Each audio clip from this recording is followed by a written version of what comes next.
প্রিয় দেশবাসী, আপনারা ইতিমধ্যে অবগত হয়েছেন জাতির জনক বঙ্গবন্ধু কন্যা শেখ হাসিনা বেঁচে আছেন। এজন্য আল্লাহর দরবারে অশেষ শুকরিয়া আদায় করছি।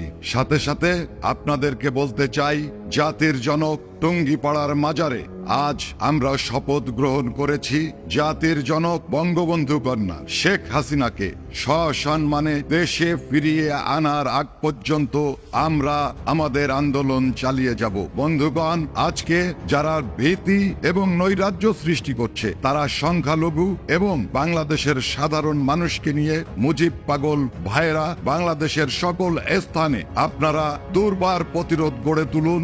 এই আহ্বান জানাচ্ছি। জয় বাংলা, জয় বঙ্গবন্ধু।